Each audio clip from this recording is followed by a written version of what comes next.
I mean, I wondered what the big red button says Luke is recording the call means. I finally understand. Oh, you mean we haven't just been talking about games for fun? You've actually been recording them and keeping them. Good God, what else have you been doing with them? Not You'll putting them never on the know. internet, I hope. Never will you know. God.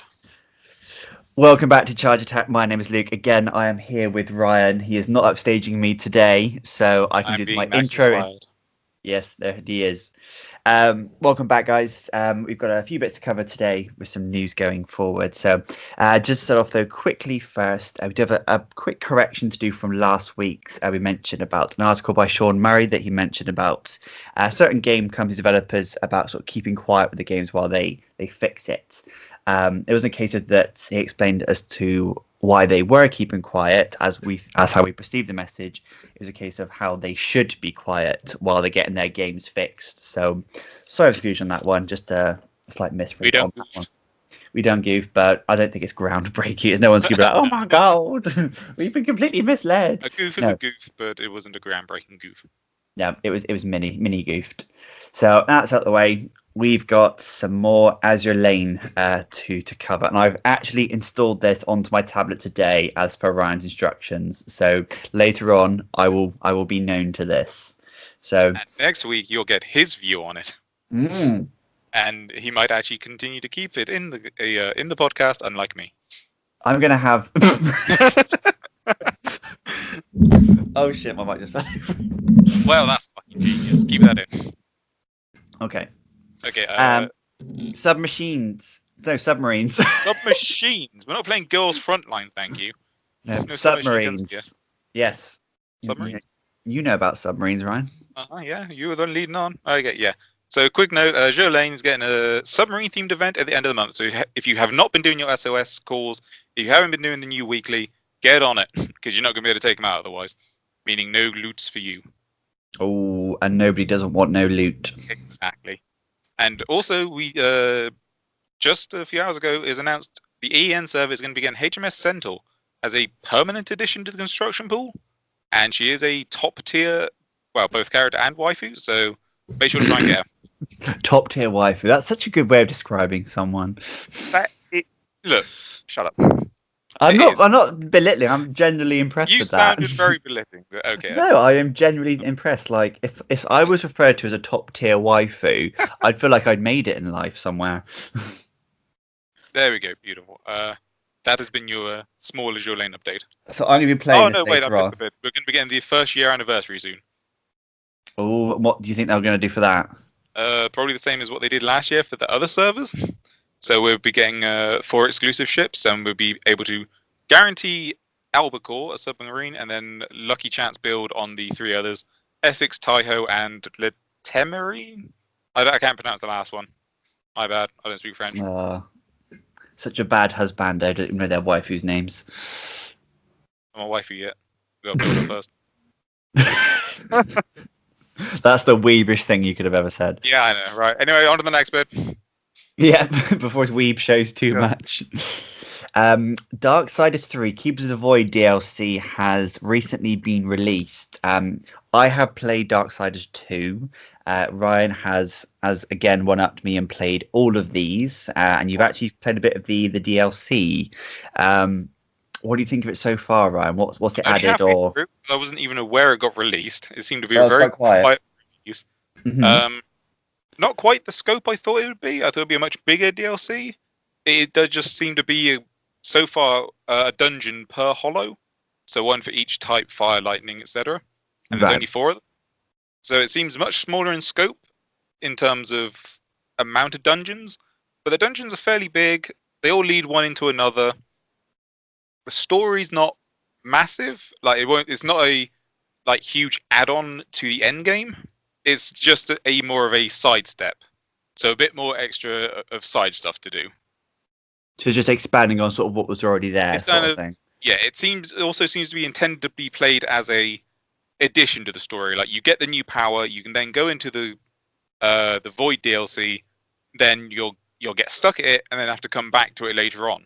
If you already beat the game, it's obviously you just go straight through it. Which seems weird to me that after so many months they finally release it and it's segmented like that. if that makes sense. Like, because we're at the point where everyone played it a lot if they're going to play it. I mean, for you, for latecomers, though, it would be a much more enjoyable experience, I guess, as a kind of a way to bolster out the content and keep you going between main missions.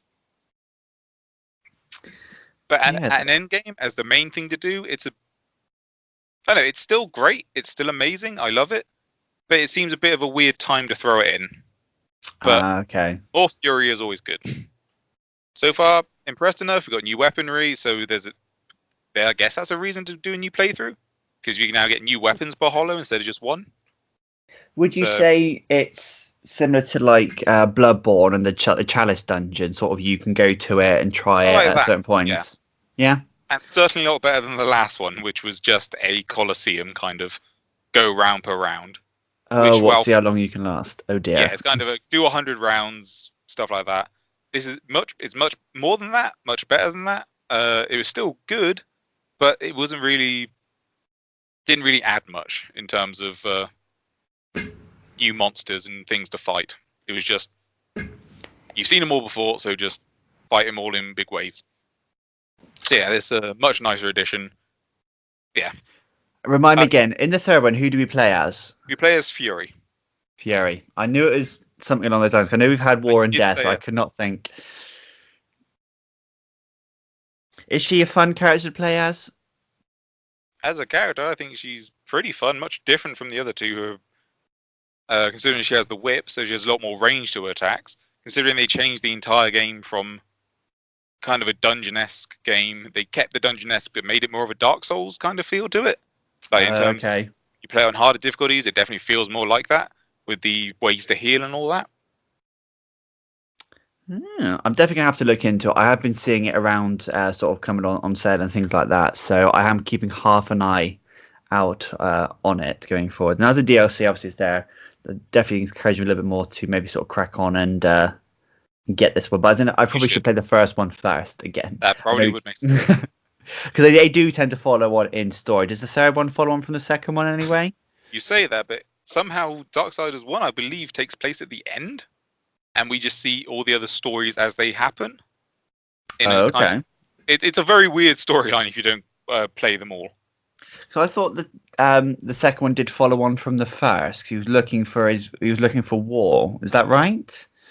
He's looking for war, but it's strange in that takes place either during or just before war gets kind of knocked out.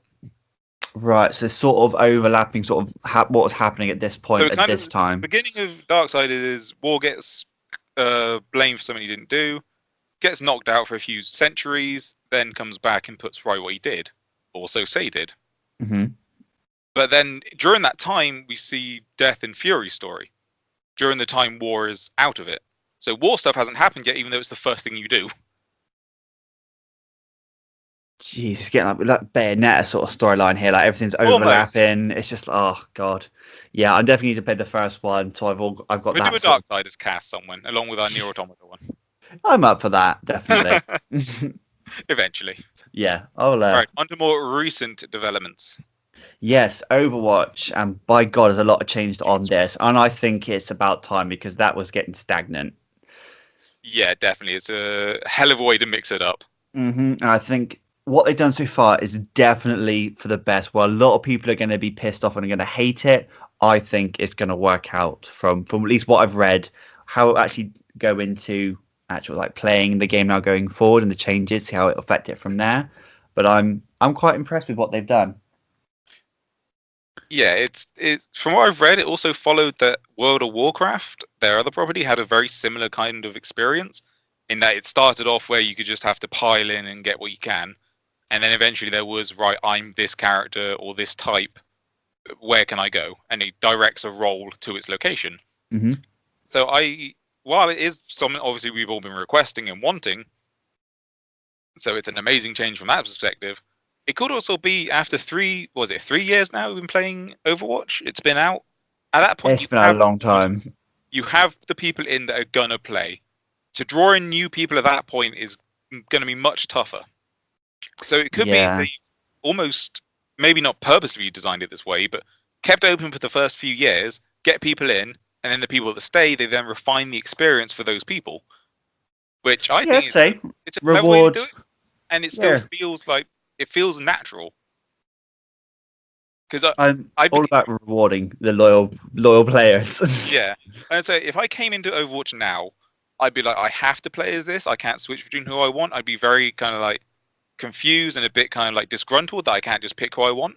Yeah. But now that we've been through all that, it makes sense to do it, and it is only for competitive play and quick play, I believe.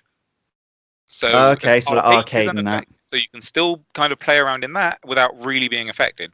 Hmm. Also, the competitive changes are actually very nice to see in that they've kind of opened up a tier per role. So now you can get even more points for just for doing say your entries, or if you prefer to only play one, you can get more points that way. So it's good to see them offering up more choice. Yeah, definitely. Because when I play Overwatch, I am usually um, a support character of some sort. Moira. Moira. Yeah.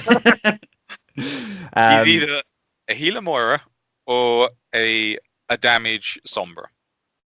I hack people as Sombra. It's the best thing. Just watching a Doomfish just flail around on the floor as it can't do anything anymore. It's the best. But yeah, those are my sort of my mains. So it's nice that I won't be sort of forced out of a comfort zone to try different things. Are But then you now? again, at the same time, like we should obviously people should be changing and swapping to I was suit gonna the say, are need of you the now fight. willing to change, knowing you can get more competitive points or more points from comp by going to a different role list? Like now, you can go into the tank role list and earn more points than you would have done I'm gonna have just to by. play as Orisa, but I'll do it. I mean, you'll if someone else picks a Reese, you won't. Oh, no, But are you now that's not tempted? allowed. Like whereas before you were kind of only forced into the Orisa role, are you now more willing to go into the Orisa role? I would only ever pick a tank character if no one else was picking a tank, and I knew that the team competition would be completely off if there Which wasn't. is obviously what they're trying to change. Yeah, They don't want people to feel like that. But now, are you, as I said, do you want to go into it now to try it? I definitely give it a go to see sort of the Because it works changes. both ways. They're both narrowing it down and kind of opening it up in one way. I think so. So if they're going to score you individually, you can now go in as a tank with a bunch of other noob damage. So if I go damage, because I only ever play tanks mostly and the occasional support, so now we can both go in on lower entry stuff that we're not quite sure with and get matched with the similar type of people. I think Meaning you're not that's fair. being god tier supports and then lacking in damage because we are playing a role we're not used to. Yeah, I think it's a balancing is Overwatch's like main thing they're constantly sort of working on, and I think this will just push that to a new level where it is you won't be sort of steamrolled by a load of damages because you've all picked support characters, or you won't be able to get past like a whole army of tank characters going forward. It will just balance it out so that it will come down to the skill of using the character and the player rather than just having all the load of characters in good characters in one area that you can't get through because of their abilities and stuff. Just make it impossible to get past. So Exactly. It guarantees a fair playing ground. mm, Everyone can pick what they want. I know a lot of, I guess the main worry is load times, in that I get it, a lot of people play, a damage, it seems to be the main kind of class, at least on Xbox from where it's we play. it's a larger category, so it's understandable. But even still, a lot of people will just, even though they could be a team full of damage characters, and they'll They're still go still and pick going. Hanzo. I wasn't going to specify, but yes, there are the character. Hanzo seems to be oh, we have 3 damage and a support. I'll go another damage. No one Yeah, fills the tank role, and then no one else wants to change. So while it's a detriment, it then kind of, as if you've seen the Jeff Kaplan video where he explains it all, he put it in the best way in that no one's now being forced. You can now pick what you want without this kind of like peer pressure, which is great. definitely. There's no more complaining. You go into the role knowing what you're going to be. You won't get It's these messages like, "Oh, but switch, that's the price. switch." It's just like no, Exactly. because that was the funniest thing about Overwatch. You play and you just get some message from some sad old 12-year-old like, "Oh, what do you need that character for? Switch to someone else. Be a damage." Like, no.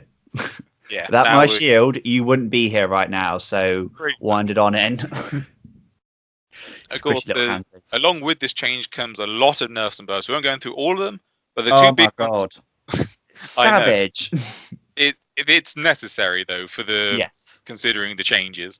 But it's overall the two overall ones are slowing effect changes and a 12% increase on everyone's ultimate in terms of how long it takes to get it, which makes sense. They said ultimates were happening way too often and changed the course of the game way too quickly. Now they're kind of a monumental, right, let's use this and change the game. You know, Yes. An not ultimate should be used to change the it's tide, not not like just nuke goes off, spam bomb it. goes off here, something happens, boom, bam. It's now like, right, we're building up to one moment that'll be Yeah. game changing, which makes sense in that now all these like normal abilities are now going to be more used on their own rather than just a character that's good for their ult and not a lot else. Exactly. We've played games before where it just feels like you're getting just ult spammed by everyone, and if someone is doing really well, they're just cycling through that ult so quickly, and it's just like Jesus. I think this is a fair. It'll make people think about their placements of their ultimates, then using going forward. They won't just fire it blankly. Just use it here so I can start charging up another one. Yeah, and They'll think, have oh, to it's fine. be Even if they miss, they think, oh, I'll just get another one in a minute. It's now more, exactly. no, I need to make this count. So exactly. So obviously people need to obviously strategize more, sort of maybe combining ults a little bit more to obviously get the most out of it. Like, I mean, Zaya's ultimate needs to be used with someone else's at any given point. That's as a standard. It's an Yeah. assist ult sort of thing. Like, get a Diva and a Zaya together at one point and they ult together. That is a game changing sort of tactic. You're going to then just romp through everyone if you get a good load of people in a graviton surge, I'm going to say. Yeah. Yeah, that's good. But yeah, it's going to Technically, it's not encourage a more of that rather than so instead of just divas just firing off blankly just to just clear an area. It'll be no, I need to save this to use it to get some kills with it, not just clear the payload for 5 seconds while we do nothing with it. So yeah. just encouraging more team playment, but not more team sort of cooperation and whatnot, which that game is fundamentally built on. But yes, some of the narrative things, obviously, per characters, a lot of them are having changes. Some of them I wholeheartedly agree with. Moira's, again, awesome. Bullshit.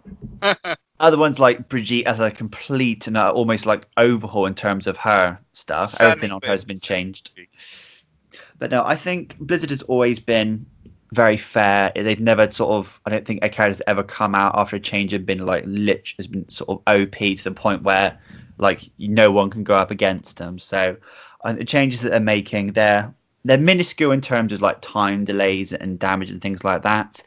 But it has a it's greater overarching effect in terms of an entire game. yes, exactly. In that moment, it's going to be a lot better for the player. It's going to make using certain abilities a viable option going forward because some of the abilities that characters have, they take so long to recharge and whatnot. It's like, well, yes, they're handy, but if I'm going to use it every 15, 30 seconds, depending on the thing, it's some people aren't going to use them because no one wants to be sort of waiting around and stuff like that. So I think it's all good, and I think we're going to play some a bit later on and Definitely will. have a look at these changes. So Of the other changes that they made to summer games, it's out earlier, and they've changed how you can earn for the skins.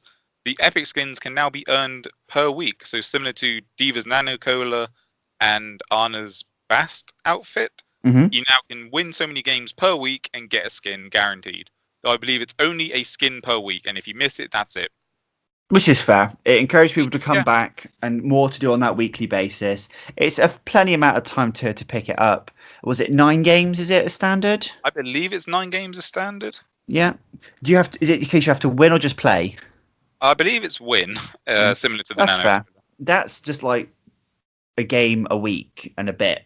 So it's nothing massive. And most people can win 9 It's games in something a most couple of people come days. back to do anyway, but this time you get a guaranteed skin at the end of it. Exactly. I think it just gives people a little bit more drive. So not just again grinding for loot boxes, then popping 3, 4 voice lines that no one really cares about or character icons and things like that.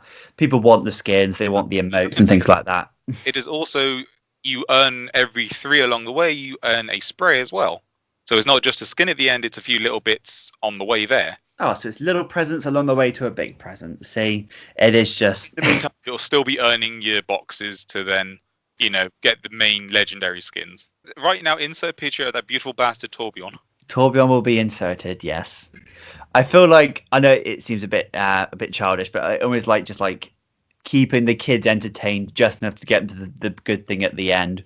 But to be honest, I feel like that is half of the internet these days anyway. So I people are feel so it's more of impatient. a reason to keep people coming back and not just come back, buy a bunch of boxes, and leave again. They Yeah. want them to come back, play the game, play the matches, change, get some data back on the game itself, get people to play, people have a good time, and not just come in, buy loot boxes, and leave again. Yeah, I think that's definitely something that they should be looking at doing. 'Cause, I mean, that game is very fun to play. You do get a real sort of sense of achievement sometimes. Obviously, when your team does well, does something cool, or if you get like a pretty good kill streak going on. So I think it hopefully would bring back a few people that are sort of maybe starting to drop off, who are sort of getting a bit tired of it now. So Yeah, definitely. I know a couple of our friends might get back into it now after all that. So we'll have to Indeed. see how they react to these changes, see how well it goes down with them. So moving away from Overwatch, because that is obviously a massive topic, we have got an announcement for a Switch that's coming out with an improved battery. Another Switch so shortly after the Another Switch. Yes. Um, I've looked into this one a bit. Do you think it's going to be sort of completely sort of rebranded as like a whole new Switch edition, or is it just a case of the Switches that we sell now will just have this better battery Well, going going off of forward? it, they're just calling it the Switch. It seems to be just the Hmm. current Switch with improved battery life. That's I what I don't was know if reading into it it's as. Yeah. actually improved battery itself or maybe other changes that make the battery last longer in terms of performance. From what I Uh, read, it's going to be going from about 6.5 hours, depending on the game, to about 9 hours. and that's Obviously, they mostly did. based on Breath of the Wild being the shorter times, kind of that being their base standard game, which They, makes sense. s- The yeah, intensive, Breath of the Wild. They said about 3 hours, and it'd be going up to about sort of 5.5 hours or so five and a half hours. nearly So double, which is pretty good for just a battery improvement. exactly. I mean, this is a good couple hours. Is obviously is no short amount of time when you're trying to kill 2 hours and you want to play your game. Um, Obviously they obviously don't want to put this massive battery into this handheld console because it's going to become an unviable option then if this thing's weighing down your arms from Yeah. having such a like a car battery attached to it. So there will always be a limitation to obviously battery capacity and things like that. But I think it's a sizable improvement. It's not enough of an improvement for me, and I don't have the need to and a basis to go out and buy a new one with the better battery myself. But at least I know if I were needed to get a new one, if I lost or broke my other one, at least I know obviously then I can get a better version You out get there. So going forward, exactly, it, yeah, I can get a. it's definitely not a do you already own one? Do you want the upgrade? I feel Mm, it is definitely unless you're going on say like long journeys and you constantly need something to keep you entertained and you don't feel like dragging a charger around with you, then yes, you could take this and not have to charge it up on the journey back. Like that's the use I can see for the improved mm, battery. But yes. it is mostly definitely just a hey, we're upgrading it. Like the base model is now getting an upgrade. I imagine it's mostly due to the light, maybe. If they've made upgrades to that, why use different parts if they've got better battery in it? So therefore, they can just put the same battery in the base model Switch, which makes sense. It would Hmm. we all win from it, I believe. So Definitely. It's so I won't be going out and buying the no, higher it's not battery like Xbox version. One X. It's not a huge development, but it's still No, something different and could potentially pull in new people if they've been holding off on one. Going, definitely. well, I want to play it, but I don't want, 3 hours isn't enough for me. Now it's like, oh, that might be enough now. That's good for me. So it could draw in a few people. It's not a huge thing, but Nintendo's always done with, especially with the DS, little improvements here and there to keep it going, to keep it fresh.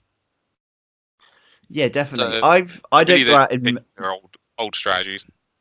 I don't go to many public places where I would see people using a Switch sort of out and about. Like I don't go on buses. I'm not very often going at airports and things like that. So I don't really see sort of how popular the Switch is out and about. I obviously know it's very popular in the homes and things like that, but out and about I don't see very many. So I reckon there'll still be a lot of people who do use these Switches in these occasions that maybe would look to upgrade their model for that. that extra capacity. Do you think it's going to be slightly more expensive, or do you reckon they're just going to just put it out there for I people? haven't seen anything on pricing. I would assume I it would haven't. stay the same. Yeah, without the sort of rebranding it as an extra edition or anything like that, I reckon they might just keep it at the same price, and Maybe sort a of just little take bit it on the more, chin. obviously. There's a better battery, but nothing too groundbreaking. Certainly like a, Yeah, PS4 with a not to PS4 warrant. Pro. No, definitely. I think maybe it's like a sort of like a 20-30 pound increase, something like that, maybe just to And for cover. the improved battery, it makes sense. Yeah, definitely. So I use my Switch at home, so either docked or just plugged into the wall when I'm playing it. If Or it again, gets depends. If low, that's so their new standard battery for a similar price, they have no need to increase it. It's just better for the customer, meaning more customers will come and buy it, and they sell more software and hardware, which is the main source of income there. hmm Not just Nintendo always make sort of good decisions, I reckon, with when their consoles and things like that. So yeah. it's good to see obviously they're getting that sort, because obviously the Switch obviously is such an incredible console. The battery obviously was I know a lot of people have obviously said that certain games you just can't run for very long, which is completely understandable. No one was really sort of complaining and whinging about it. They completely understood the reasons for it, but obviously it's just giving those people more time with the games that they want to be playing while they're out and about, rather than saying, "Oh, just put up then or don't play it." So it's all good, and kudos to Nintendo for doing so. Praise be to Nintendo. Praise be Nintendo, yes, indeed. Keeping on with A Nintendo theme here. yeah, we've got Pokemon Go again. Has recently gone through quite a few changes and new additions coming up as well. We've got upcoming the Straw Hat Pikachu, the One Piece for the 22nd anniversary.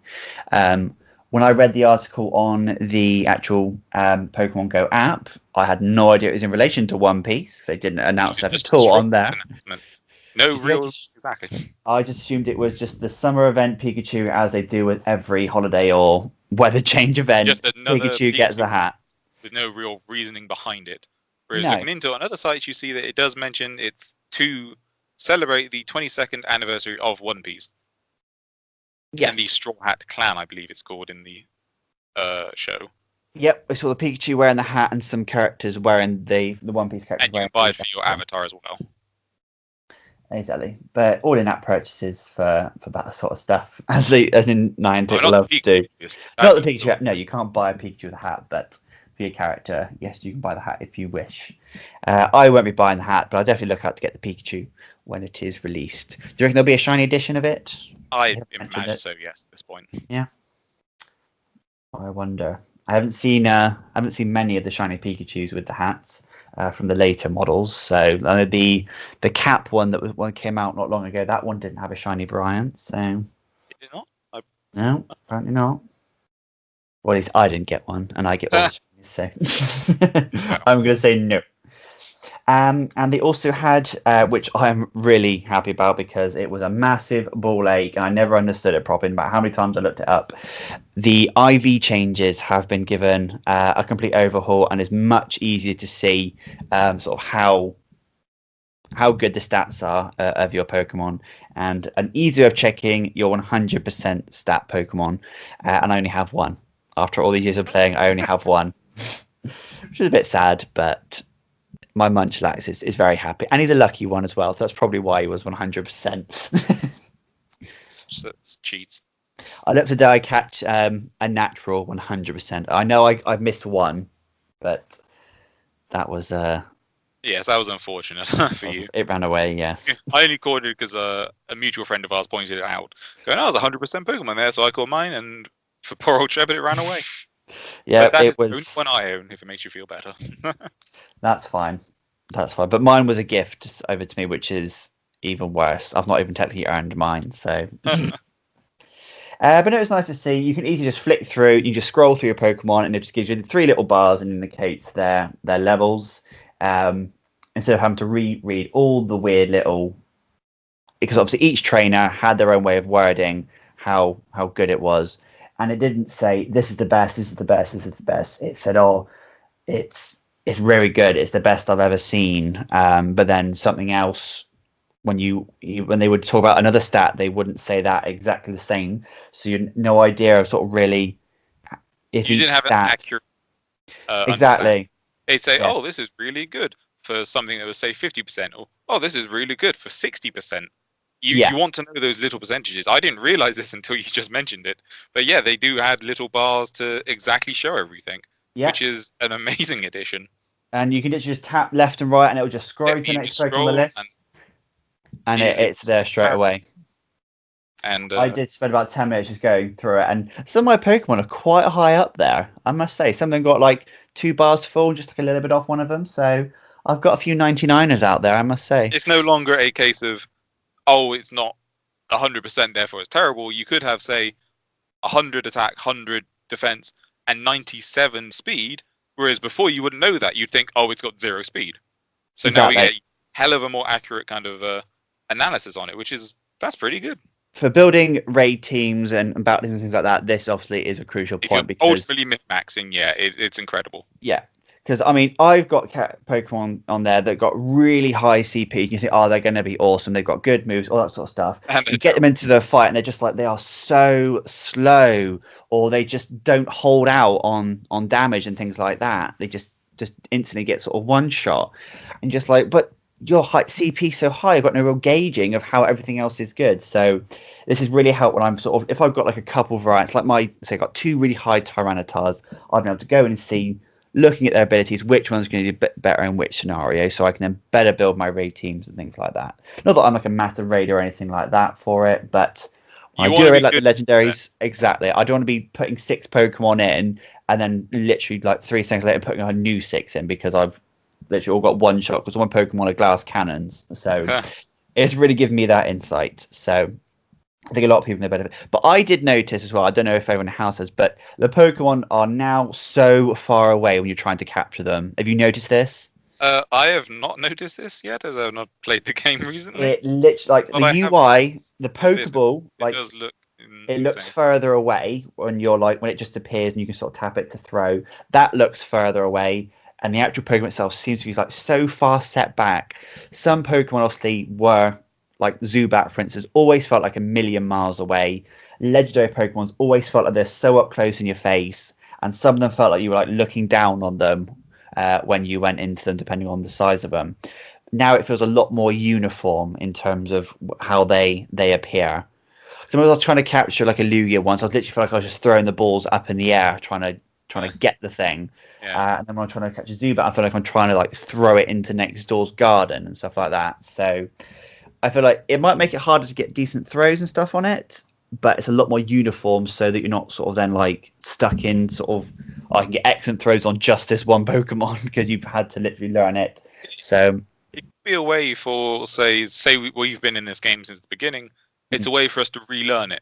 We're no longer comfortable with something being up close. It's now now you have to learn how to spin the ball a bit differently and how to get the perfect catch again. Exactly, So and I definitely changing up. It is making it a bit more difficult, I guess, if they're all further away. Definitely felt that. I had a challenge recently to get 5 great throws in a row, and it took me 3 days to do it. And normally I could just sort of bat that out, sort of 5 in a row, normally on a good day. But so it was horrific. I could not get it from these changes. Extend the length of the game, then trying to make those little things a bit tougher. Potentially, which obviously it will limit sort of how much experience you get because obviously you're not getting the better throws to do so, which can be quite annoying for people who want to level up quickly, but it will stop people who just sat there and just sort of they're on autopilot, just spinning and throwing, tapping and spinning, throwing, and without really sort of paying attention to it. They have to focus a little bit more and aim. So it's got its pros and cons, I suppose, with that. It seems so. But yeah, we're going to do some Mewtwo raids come the weekend for the Armored Mewtwo. So let's see how well he is to capture. Otherwise, he'll have the tiniest little capture freaking circle, and it's going to be a pain. We also had the announcement of Minecraft Earth Beta. It's like an augmented reality mobile game for Minecraft, where you go around, you tap on pigs and boxes, you collect the loot, goes into your inventory, and then you can take it out, and certain places you can build stuff, and then you can then walk into it and have a look around. And that's as much as I've seen of it so far. I mean, I'm fairly interested in Minecraft, but I definitely feel that this is like not something I'm interested in at all.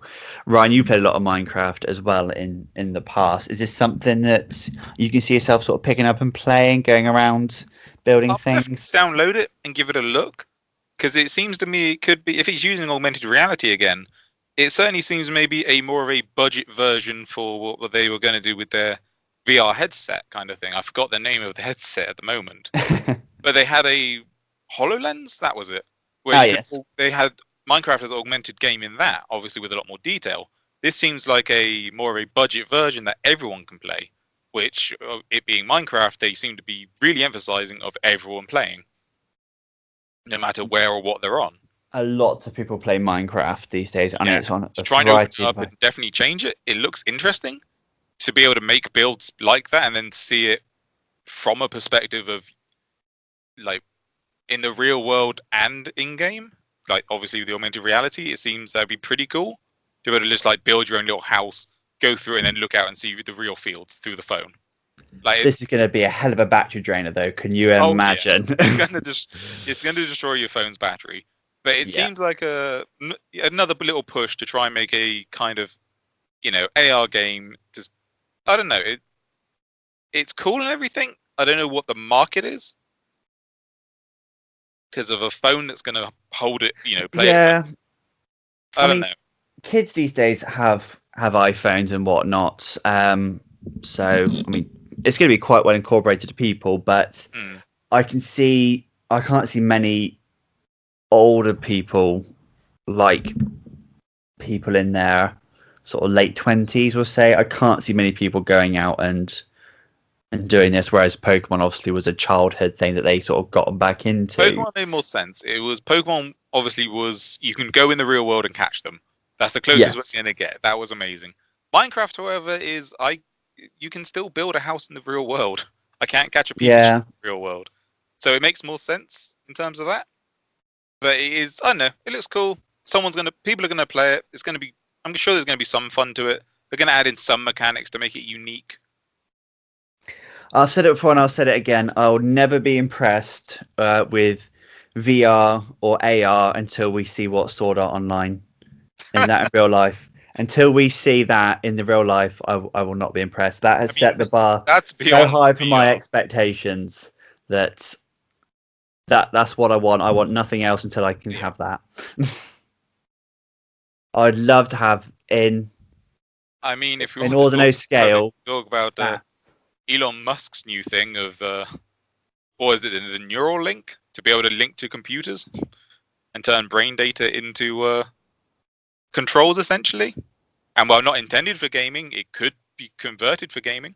It has gaming potentials, yes. And I Exactly. said, if I could have, I can't remember the name of it, but in ordinary scale, if I could have that AR thing and play games like that, that would be, that's next level of gaming for me. And I can't wait till we get to that point if we ever do. I just hope I'm still young enough to play games when that happens, because I'm gonna be sour as fuck if I'm like an old cripple and all these kids are running around in augmented realities like that. If the VR one came out, then I'd be pretty Then happy it's with fine. that We just lie on because the bed and we'll be fine. exactly, yeah. Just let me live there forever in VR. Yeah, back But to Minecraft Earth. They didn't show exact gameplay, I guess, in the trailers that I've seen. I saw a little bit. It's a very much a sort of like tap game. You build the things, you go to a certain area, and you build something there. You don't have a lot of the basic Minecraft mechanics. Like you Like, no don't. actual mining. No, you don't dig things out. Like you just tap on. Like I saw this person just tapping on a pig, and then suddenly it tapped into like a money pig or something. I wasn't quite too sure.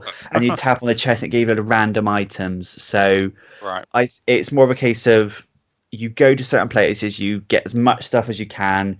You obviously certain areas will maybe give certain rewards where other areas don't. Like obviously Pokemon, you go to water areas, you can see water Pokemon. It may have that sort of aspect. Where you go there and you get a water block. Then place You down. get a bucket, you can go then get water in a And bucket and then stuff you can like get a that. bucket, yes.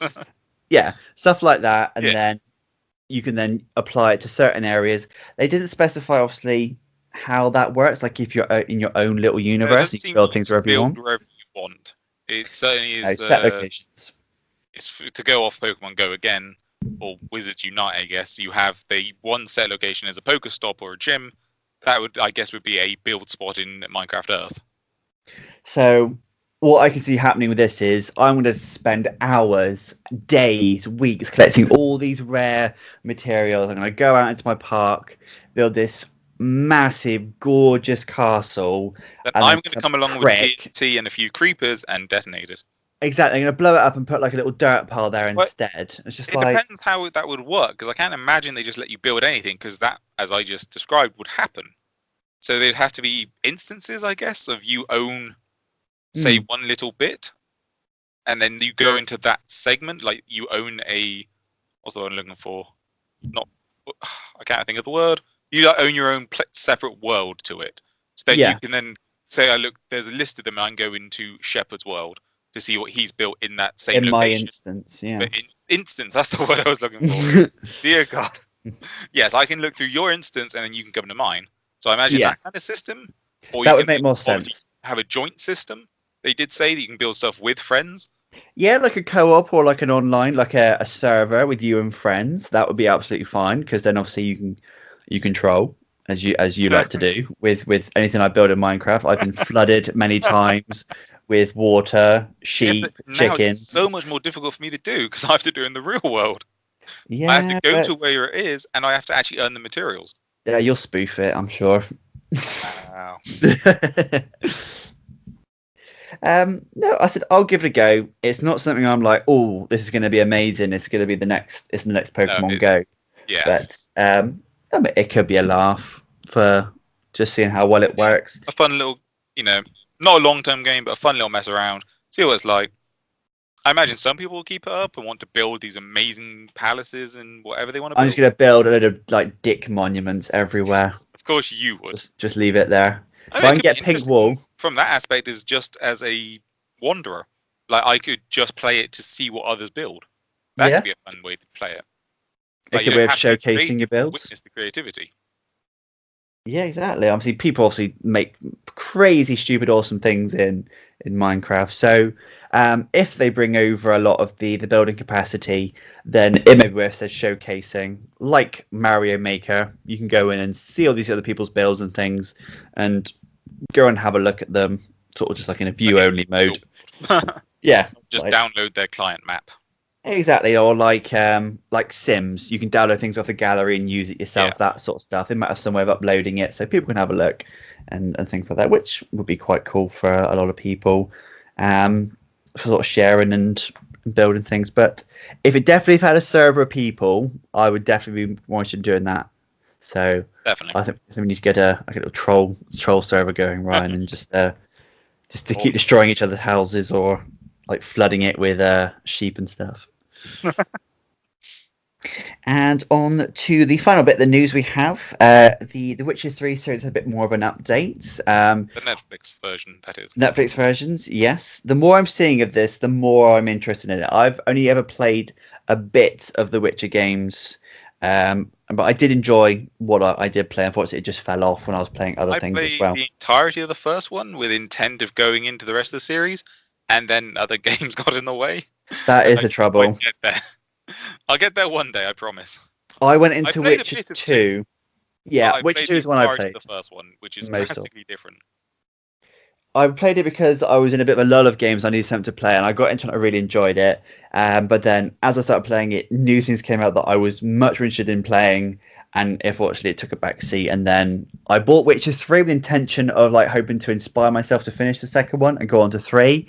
And ended up selling 3 on before even going back to 2 again. So So, my best intentions were just completely in vain. it seems the Um, series is not based on the games at all, hence why he nope. only has one sword and no beard, which a lot of people seem to be pointing out. He looks like Legolas from what I've seen in the And a images. lot of people are saying he looks like Legolas, minus the. um, yes, obviously minus the ears. They obviously gone into a little bit more about the actual show itself. And kind of the plot, or I guess lack thereof, to a degree. Yes, um, definitely. They've announced that it won't have a main villain, which I'm not sure how they're going to do it. Is it going to be just be like in the life of the Witcher sort of thing? Just shows what he does on a daily basis, which doesn't really. Each episode is sort of non-consequential to the next potentially. It's not going to have like a story driven throughout with a villain. So it could be like a slice of life sort of thing, which does kind of disinterest me a little bit more than having a sort of main storyline. And understandable with The Witcher, has obviously a lot of adult content in it. No one can deny And that. they have confirmed that it will be in the show. So they're not dumbing it down. It will have most likely have all of the sex scenes and all of the gory monster killing that it is known for. Yes, and I think obviously while it's not crucial to the game, it is a very large portion of it. And if that wasn't sort of carried over in some capacity, it'd be a case of, well, you haven't really made a Witcher game then without definitely film a series without a from based on the game, because Witcher the fans of The Witcher are not going to be going into this to see an adaptation of their favorite game. They're going to be seeing just like their character cameoing in some other complete random series that doesn't really tie into them, which obviously going to at least they're tying all around. I know. I'd say the aspect of it draws me in more, like knowing that it's more about because being a Witcher is a job. So we're seeing him do his job, not being drawn into this huge string of events. Okay, tripped over my words there. Not just being. You trip over a string, Ryan. Shut up. He's not being just drawn into this huge string of events with him being a Witcher just as because he is a Witcher. It's now we follow him as his job and life as a Witcher, like as a focus. So we're just seeing that side of him. We're not seeing a Witcher caught up in some huge big plot. Yes. Which draws me in more than him doing his job but then getting drawn into something he's not quite suited for but still coming out the hero. I think if we have each episode has its own little story, its own little sort of little villain sort of thing. He goes up, kills, it comes back, he's the hero.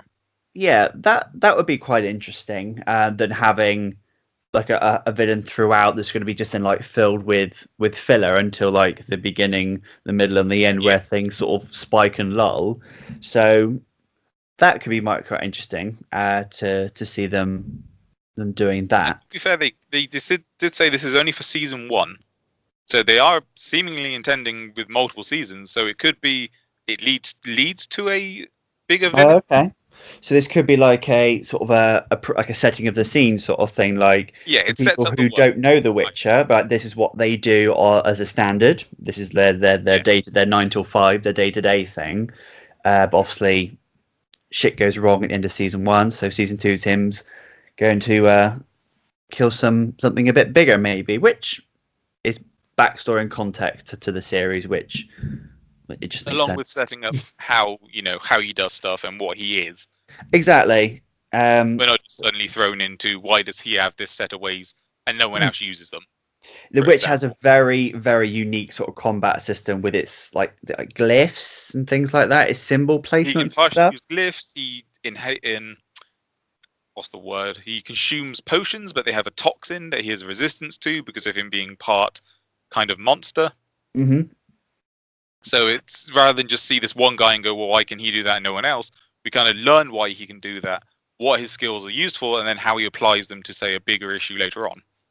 Definitely, because I think if set in a scene where, like, say you get like the intro where they introduce a character or you get this disembodied voice explaining it, that's a lot of information to cram in. Whereas if we just see it naturally for an episode, it's much more engaging, much more entertaining as well.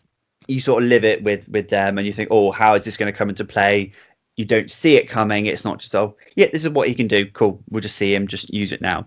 It gives the opportunity for progression and stuff like that. So, I can see that working more than potentially than having a single villain, as long as also you do the episodes correctly, where it's not just as long as it's not a mess. How well each episode.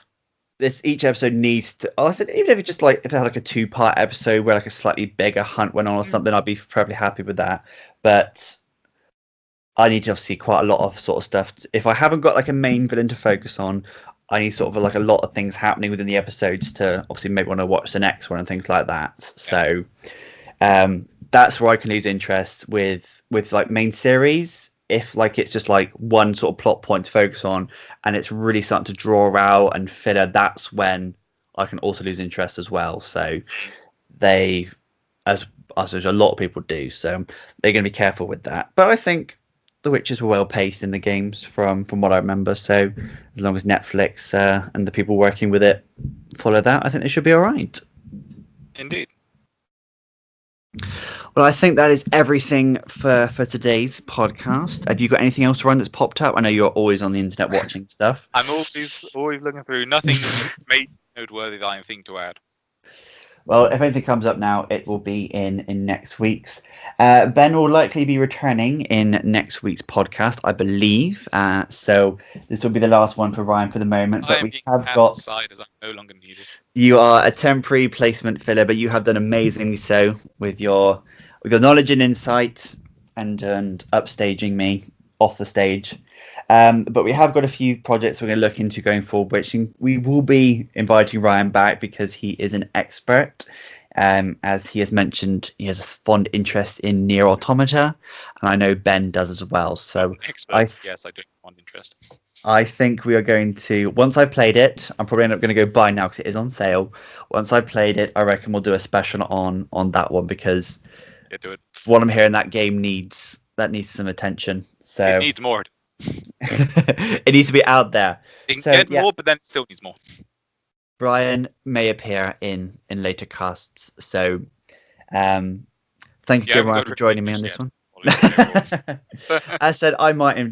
We were intending on doing more live streams and things when Ben returns, so I may invite Brian to do some more live streams or to do some live streams with me going forward. I will show up uninvited and a little bit of trolling if I can. Exactly, depending on the game, we might be playing Minecraft Earth on stream, and then Ryan's there just dumping sheep into my village, throwing chickens around. Thank you very much for listening, guys, and we'll see you in the next one. Goodbye, everyone, and for the glory of mankind.